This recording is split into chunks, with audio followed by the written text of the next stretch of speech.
annagoo ah odayaasha dhaqanka ee beesha Cawliyahan waxaan ka xunahay khudbadii uu ka jeediyay madaxweynaha koonfur galbeed lafta gareen degmada Xudur markuu yimid maalin dhaweey safarkiisa oo halka ku yimid isaga oo dhulkii isagu uu maamulayay ee hoos tagayay koonfur galbeed ka reebay degmooyinka xuduudda ku yaala ee ay degaan beesha Cawliyahan sida degmada Yeed iyo Aato isaga oo ka reebay oo ma garanaysaa cadaaladii in masuula ama wax maamulaya wixii laga reebay waxaan hayn uu ku kacay oo ka tagay cadaaladii ummadda u dhaxaysay maamulkii khalad weyn sameeyay arrintaas ayaan ka xunnahay shacabka dhulka deganna uu kacdoon buu sameeyay nabadgelyada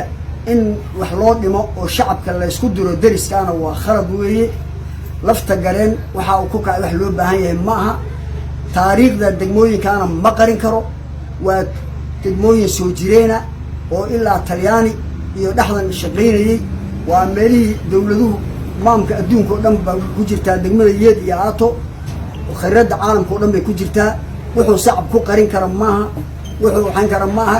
xilligii dagaalada Itoobiya iyo Soomaaliya ay dhacayeen 30 kiiloomitir ee dib loo dhigay degmada Yeed iyo dolo Soomaali ee lageeyay geed weyne tana lageeyay Rabbuure balanbal dib loo wixii isaga Soomaaliya wada ogeyd waxaan anagu ognahay ma jiro waa degmo taariikhi waa magaaladaasi xuduudda ku taala shacab baa degan koonfur galbeed waxa laga rabay cadaalad inay samayso oo dadkaasi si sharaf leh oo cadaalad uu ku maamulaan la rabay waxyaalaha uu ku kacay waa waxyaalaha shacabku ka kaceen kacdoon baa dadka ku jira waxaan u sheegnaa ummadda Soomaaliyeed meel joogtaba iyo caalamkaba ninka khaladka uu ka galay ummadaasi inuu raali gelin ka bixiyo oo ka noqdo barnaamijka uu meesha ka wado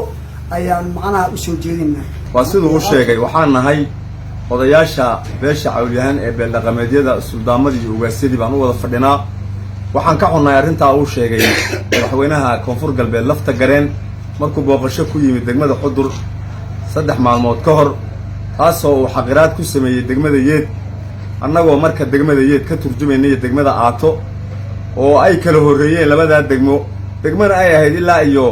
xilligii muxuu Cabdirashiid Cali Sharmaake iyo Aadan Cabdi iyo Maxamed Siyaad Barri iyo dawladihii ka dambeeyay oo dhan degmadaas uu xaqiray shacabkeedii ayadiiba cadaalad darro uu sameeyay baan anagu ka hadlaynaa shacabkiina uu kacay annaga wax garadkayna waan kacnay dawladda Soomaaliya arrintaas xal ha u heshoyeen ku noqon martan dawladda Itoobiya dariska la'aana fiiro gaar ah hasiiso xuduudda waa la wada leeyahay arrinteeda nabadgelyada ha sugto oo ciidanka Itoobiya waxba Soomaaliya nabadda ka sugaa shacabka degan Yeed Soomaaliyana way degan yihiin Itoobiyana way degan yihiin annagoo ka turjumayna shacabkaas yaa waxaan u aragnaa maadaama aan odayaasha Cawliyahan ee nabadgelyada ka shaqeynayay arrinta inay tahay arrin nabadgelyo darro oo ku dhawaaqay madaxweynahaas maxaa jira meesha baarlamaan degmay leedahay baarlamaan heerkii leeyahay federaal ay leedahay labadii xildhibaan ee ka soo baxay midna degmada midna federaalka taagan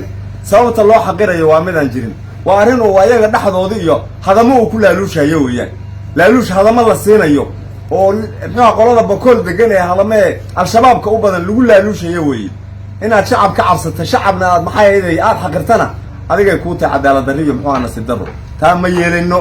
ma ogelin dhulku waa nabadgeliyo hadduu al-shabaab ku jira ha laga wada kiciyo hadday nabadgelyo tahayna xuquuqda ha la wada siiyo taasaan leenahay ma yeelina arrintan ka xunayna taa weeye waxaan nahay wax garadka Cawliyahan meel aan joognaba arrinta waan ka xunay meel aan joognaba Kenya Itoobiya iyo Soomaaliya hadalka lafta garan ka soo baxay waa laga xumaaday raalina kaminin wabljees ha ka bixiyo raaligelin ha ka bixiyo aad baa anigoo ah Axmed Buno Cabdi kana tirsan odayaal dhaqameedka beesha Cawliyahan waxaan aad iyo aad uga xunnahay madaxweynaha koonfur galbeed Soomaaliya Cabdicasiis lafta gareen khudbadii uu ka jeediyay magaalada madaxda gobolka Bakool ee Xudur laba bari ka hor ayaan aad uga xunnahay taas oo ay ka wada xumaadeen dhammaan bulshada ku abtirsata magaca ogaadeenka gaar ahaan Cawliyahan ee degan xuduudda Soomaaliya iyo Itoobiya Cawliyahan Soomaaliya iyo Kenya iyo Itoobiya uu degan yahay meel kastoo uu degan yahayna wuxuu ku caanbaxay nabadgeliyada iyo daris wanaagga iyo la dhaqanka bulshooyinka annaga oo ka xun arrintaasi waxaan baaq u diraynaa dowladda Soomaaliya ee uu hogaamiyo maxamed cabdullaahi farmaajo iyo dowladda deegaanka koonfur galbeed iyo dowladda deegaanka Soomaalida Itoobiya ee xuduudan dheer ee dadka cawliyahanka uu degan yahay laga soo bilaabo luuq oo Jubbaland ah lagu geeyo Hirshabeelle dadka cawliyahanka ay degan 30 sano ee dowladda Soomaaliya ay burbursanayd nabadgeliyada dhanka Soomaaliya iyo dhanka Itoobiya dadka ayaa gacanta ku hayay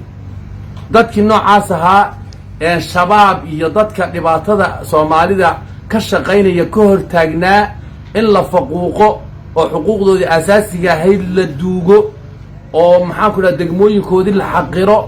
oo xuquuqdii baarlamaan lagu xaqiro hadda ka hor oo dastuurka lagaga been sheego degmooyinkoodii oo la dhaho degmada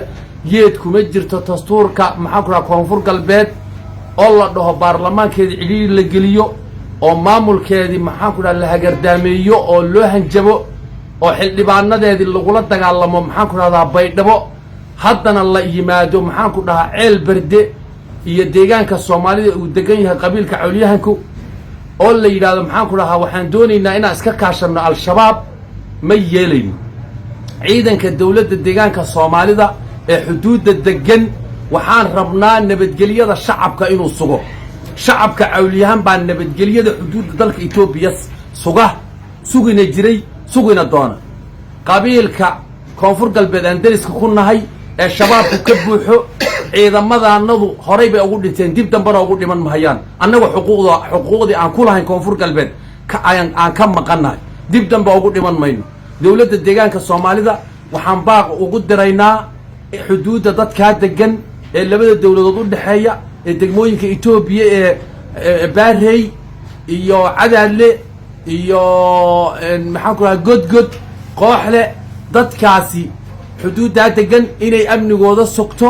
dadka Soomaalida dhankeeda degan ee cawliyahankaana amnigooda inay sugto sida yeed aato ceel berde maxaa gorayaale inay amnigooda sugtaan yaan doonaynaa